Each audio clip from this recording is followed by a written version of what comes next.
Hey VW lovers, here's another episode of Day in the Life of Vintage Classic Specialist.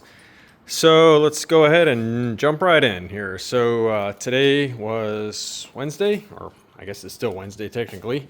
Anyway, so Rafa again focused on the 59 bus, and as you can see, the bus is halfway sitting on the ground. So pretty exciting development today for this bus. Didn't quite get to the point of putting the front suspension on, although it's very, very close. So probably when he's back Monday, we'll go ahead and get that on there. I may do it myself in the next couple days, but I think I've got enough other things to keep me busy. I'll just, we'll do it on Monday when Rafa's back.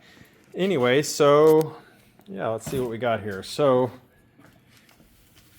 these are not the wheels and tires for this bus. That's probably obvious to a lot of people, but there's some rollers that we have around that we can use for projects like this. I did order the tires today, which are, again, I think I mentioned yesterday, the Firestone bias ply tires like on Rafa's bus. Anyway, so those are coming, I think, Monday or so, Monday or Tuesday from Tennessee, from Coker Tires. But yeah, so today Rafa pretty much finished getting the brakes all connected. He had to bend up the hard brake lines. Those are the ones that go from the backing plate to the flexible hose. You see the hose right there. So the hard brake line kind of routes around there to the wheel cylinder, which is on the bottom of the backing plate there. So yeah, a lot of time spent, you know, routing those lines the correct factory way that they're supposed to be routed, connecting the e-brake cables, and so on. He replaced some of the hardware that was on the motor mounts there. It was just some ugly used hardware that somebody had put on there. So we replaced that with nice new hardware. Not original hardware, but you know, we didn't want any rusty hardware on here, so went in and put nice new stuff on there. I think those were kind of some of the main highlights of what went on today on this bus. He did again start doing some prep work up front here to put the front beam on. Some things are kind of in the way that had to be moved and so on, but yeah, just kind of getting it prepped. So those are kind of the major highlights for this one today. Very cool to see it at least halfway on the ground. By Monday, it should be fully sitting on the ground. I think, let's see, I don't know where it is. He was working some on the e-brake lever today. We're actually missing a part for it. It's the, for those of you that know these things, it's the threaded rod that runs down the middle of the e-brake lever. It's a long rod, it's threaded on one end, and it's got kind of a little hook on the other end. We don't have one, and asked the local shops, no one seemed to have one, so we may actually make one with using a couple Beetle rods and kind of weld them together, and it'll work great. And you know, it's not a part that shows since it's inside of the hollow e-brake lever, but since we don't seem to be able to find one, we will make something. As often has to be done when restoring these cars. Not literally everything is easily available. So yeah, pretty big day for this one. Let me go ahead and talk about what I did today. Not surprisingly, I was focused on my favorite bright yellow Karmann Ghia today. And let's see what happened here. So went ahead and disconnected the steering column from the steering box. I was going to replace the steering coupler anyway, that rubber kind of puck shaped thing that goes there. And I went ahead and pulled out the column anyway, just to kind of check things out. And it's actually kind of a good thing that I did. It solved a little bit of a mystery for me. And let's actually walk over to that steering column. It'll be easier to explain what was going on.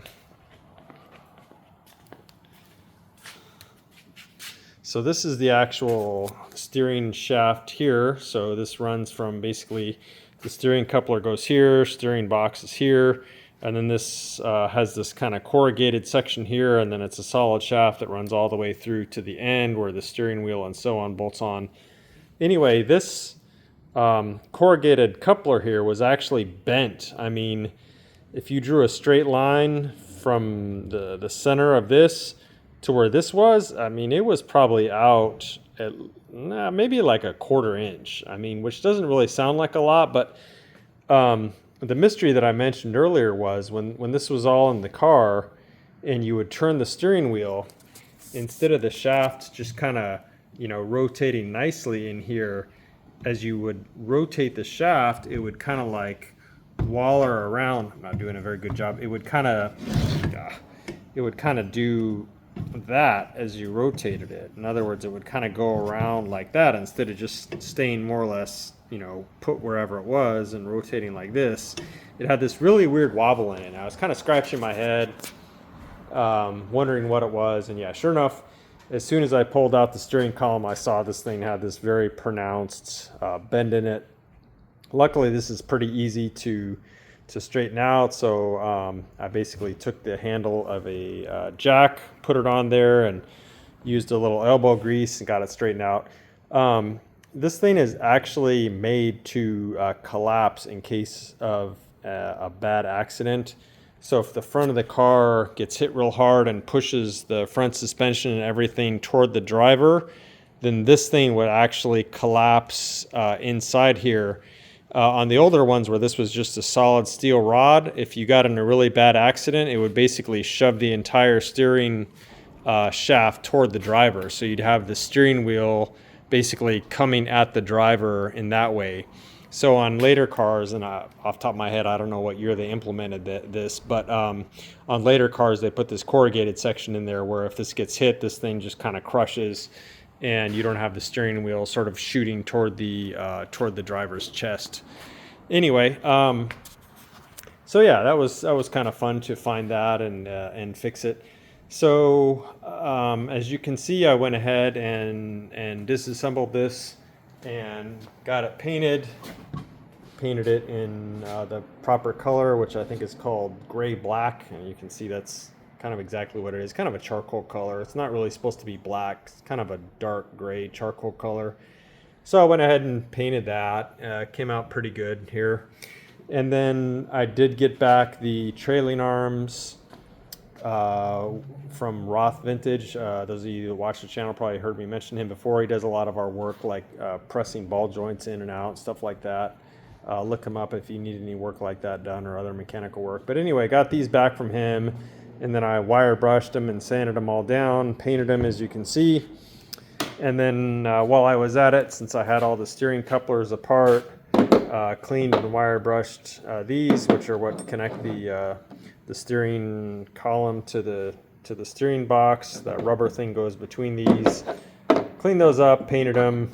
Same thing with this little doodad here, which actually gets installed right there on this. And what this does is, like I mentioned before, if you get in an accident, this piece here prevents the whole, well, it's not going to do it now, but it prevents this whole thing from moving into the tube here. This is bigger than this tube, and it sort of would block it in case of that accident. So this thing just gets crimped on here. But, you know, while I had all this stuff out, took it out, cleaned it up, painted it, why not? So, yeah, back to the car real quick.